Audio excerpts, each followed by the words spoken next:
Fala, senhores! Sejam muito bem-vindos ao canal novamente. Hoje nós vamos falar sobre um termo que está muito na moda agora, que são as Dark Kitchens, ou também chamadas de Cloud Kitchens e Ghost Kitchens. Mas que monte de kitchen é esse? Quais são as diferenças? Enfim, vamos falar aqui um pouco sobre os formatos que existem dentro desse modelo de negócio, perfeito? Então vem comigo. Bom, basicamente as Dark Kitchens surgiram lá nos Estados Unidos quando eles começaram a fazer dentro de containers e longe da cidade, assim, não necessariamente da cidade, assim, mas afastado dos locais onde eles forneceriam os alimentos, é um modelo onde eles tinham só as cozinhas dentro desses containers e eram totalmente focados em entrega.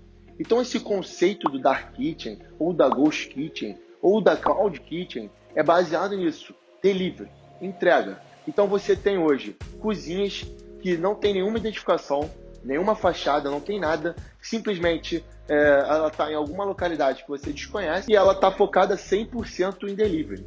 Só que com o passar do tempo vão acontecendo adaptações. Por exemplo, é possível você achar algumas Dark Kitchens que têm possibilidade de retirada no balcão. Ou seja, ela tem uma fachada, ela tem uma portinha ali, né, uma janelinha, onde você pode ir até lá, fazer a retirada, se você quiser. Então esse modelo ele foi se adequando de acordo com a necessidade de cada operação. Então lá no início eram dentro de containers que não tinham janela, não tinham nada, era totalmente off, totalmente out ali do público, não tinha nenhuma relação ali com o público diretamente e era 100% delivery. Com o passar do tempo as pessoas foram adequando. Hoje existem cozinhas que você já tem 10 bandeiras diferentes, ou seja, numa cozinha só você monta uma pizzaria, uma hamburgueria, um japonês, um mexicano, um árabe, uma comida brasileira, enfim, diversas coisas dentro de uma operação só. Então esse modelo ele foi tomando corpo ao longo do tempo e as pessoas foram adaptando eles para buscar uma performance, aumentar a performance, redução de custos. Então qual é a vantagem, quais são as vantagens, né? Quais são as vantagens desse modelo? Vamos falar sobre algumas coisas aqui relacionadas a isso e a gente vai tentar transmitir a ideia. Então, quais são as vantagens desse modelo de negócio e quais são os formatos que existem, né? Bom, as vantagens, primeiramente, são quando você tem uma Dark Kitchen que você não tem salão, você já reduz um custo ali de ter um local maior, e quanto maior for o teu local, maior vai ser o teu custo, de ter um investimento imobiliário. Por exemplo, se você tem um salão ali, você tem que ter mesa, você tem que ter cadeira, redução de custo de pessoal. Quando você tem um salão, você vai ter um garçom, você vai ter atendente, você vai ter outras pessoas ali para atender essa demanda. Então, todos esses custos inerentes a ter um salão são retirados quando você tem uma Dark Kitchen. Mesmo que você tenha uma operação que tenha uma fachada ali, que a pessoa faça a retirada, o salão, como ele não existe, você tem uma redução de custo de diversos pontos. Citei alguns deles aqui, posso citar também a economia de energia também, é outra coisa que você teria um custo no salão. Então, você cortando o salão, você reduz o seu custo. Então isso é muito vantajoso, principalmente quem está começando, porque o investimento inicial numa Dark Kitchen é muito menor do que num restaurante que tem uma metragem quadrada grande, né? Uma metragem alta. Então, conforme o tempo foi passando, quais foram as adaptações que foram vindo? Veio desse primeiro modelo, onde não tinha nenhum contato com o cliente, não tinha janelinha para você pegar, tipo um takeaway ali, que você desce da tua casa, do teu apartamento, vai lá e retira, fazer uma retirada, não existia. Aí passou a ter formatos com esse modelo. Aqui no Rio de Janeiro tem um grupo que atua em diversos segmentos de delivery, né? Diversas bandeiras que tem esse formato, que eles botam a fachada e você tem uma janelinha ali onde você pode retirar no caixa, pagar e comprar ali se você estiver passando. Antigamente não existia isso. E o que foi acontecendo depois? Começou a vir outros formatos. Quais são esses outros formatos? Antes o cara tinha uma Dark Kitchen que ele tinha uma bandeira só, então ele tinha uma pizzaria. E o forte sempre foi lá atrás da pizzaria, porque a cultura no mundo inteiro da pizzaria delivery, né, da pizza por delivery, sempre foi muito forte. Perfeito? Só que com o passar do tempo, outras bandeiras começaram a ter força no delivery. O que começou a acontecer? Ao invés de eu montar uma operação, uma Dark Kitchen, onde eu teria uma marca só, de um segmento só, por exemplo, uma pizzaria, começaram a montar Dark Kitchens, onde você tem mais de uma marca, ou seja, mais de uma bandeira. Então aí volta o que eu já falei aqui atrás. Você começa a ter uma pizzaria, com uma hamburgueria, com um japonês, enfim, várias marcas dentro de uma mesma cozinha. Então essa foi uma outra adaptação que foi aparecendo, que foi surgindo nesse modelo de negócio, que é você ter uma cozinha com várias bandeiras dentro dela, com vários segmentos.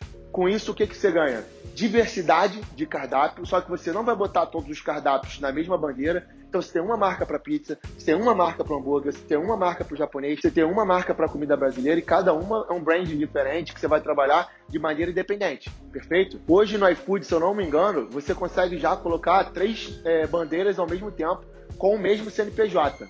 Se você for um super restaurante, eu acho que tem esse critério. Mas enfim, você consegue botar 3 bandeiras no mesmo CNPJ, ou seja, você tem um CNPJ numa cozinha só e você consegue botar 3 bandeiras. A tendência aqui para o futuro é que você consiga botar N bandeiras. Eu já vi operações nos Estados Unidos com 20 a 30 bandeiras, normal isso lá, ok? O mercado lá é mais maduro, já mais desenvolvido. E olha que engraçado, eles botam mais de uma marca do mesmo segmento. Então ele tem 3 marcas de pizza, ele concorre com ele mesmo, porque aí ele muda algumas coisas de receita de uma marca para outra e ele consegue captar clientes do mesmo segmento que prefere mais de uma forma do que da outra, bandeira que ele também é dono. Então ele é um ganha-ganha. Se o cliente comprar nessa pizzaria aqui ou nessa aqui, na A ou na B, é ele que ganha do mesmo jeito, porque a cozinha é só dele, entendeu? Olha que doideira. Então, com o passar do tempo, essas adaptações foram surgindo. Então foram tendo mais de uma bandeira por causa de segmentos. Então as pessoas começaram a botar mais um segmento dentro da mesma cozinha. E aí o que está acontecendo agora? Qual o movimento que está surgindo no mercado? É o movimento de empresas grandes, já consolidadas como Rappi, Cloud Kitchen, Mimic e outras, fazerem investimentos em cozinhas industriais como se fosse um coworking, só que elas são independentes. E aí eles têm 8, 10, 20, 30 cozinhas dentro de um local só, que eles compram tipo um galpão, um local muito grande, e eles fragmentam isso em várias cozinhas e eles alugam isso para você. E qual é a vantagem desse mercado? A vantagem desse mercado é que você se exime totalmente do investimento inicial. Como assim? Como você não precisa comprar um maquinário, comprar mobiliário, investir em infraestrutura, alugar num local, você corta todos esses custos e quem assume esses custos? São essas grandes empresas que estão atuando nesse segmento, perfeito? Então, quais são essas marcas que estão atuando hoje no mercado? Vou falar aqui as principais, vou falar as maiores e vocês dão uma pesquisada se vocês quiserem aprofundar um pouco. As principais são Rappi, Kitchen Central, já está bastante forte aqui no Brasil, Mimic e a última é a Ghost Kitchen, que foi fundada pelo Travis, que é ex-CEO do Uber. Então, são marcas grandes que estão investindo nesse setor, estão investindo nesse formato, porque eles entendem que é um setor bastante promissor. Qual é o case dos caras? Qual é o business dele? Eles investem em locais onde eles podem montar diversas cozinhas, são várias. Alguns investem em locais que montam de 8 a 10 cozinhas e outros que já investem na casa de 30 cozinhas. Então, eles estão investindo como se fosse uma questão também imobiliária. Eu já li uma entrevista do ex-CEO da Uber, o Travis, falando que o case deles é imobiliário, setor imobiliário. Porque ele compra galpão e investe nas cozinhas e cobra um aluguel que pode variar de R$4.000, R$4.500 a R$15.000. E eles fecham contratos de 2 anos. Então, eles focam em quê? Nos aluguéis, perfeito? Então, eles investem na infraestrutura, investem no maquinário, investem em tudo que tem que ser feito na operação para montar a cozinha e deixar ela pronta, e eles cobram aluguel de quem for entrar lá e quem for operar. Então, algumas cozinhas fecham contrato de 2 anos, outros de mais ou menos tempo. As variações de preço são grandes, porque depende da metragem quadrada da operação que você for pegar. Então, eles podem montar uma operação específica para você. Por exemplo, eu quero uma cozinha de 30, 40 metros quadrados. Eles podem montar com um maquinário que você tem interesse e você paga de acordo com aquilo ali que você selecionou, né? Que você pediu. Então, o investimento deles está vindo nesse case.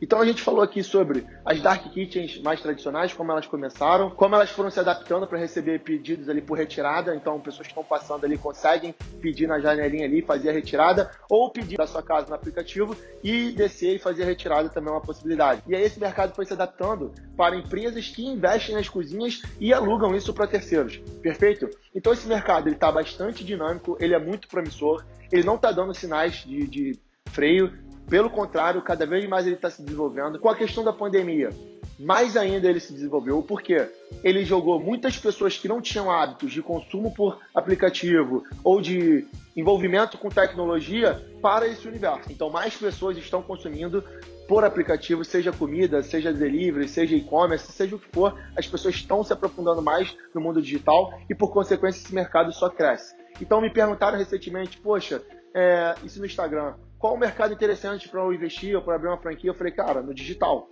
porque cada vez mais o mundo está tecnológico, digital. Se você fizer alguma coisa que você interligue o mundo físico com o mundo digital, pode ir que vai ser muito bom. Ou coisas relacionadas ao mundo digital em si.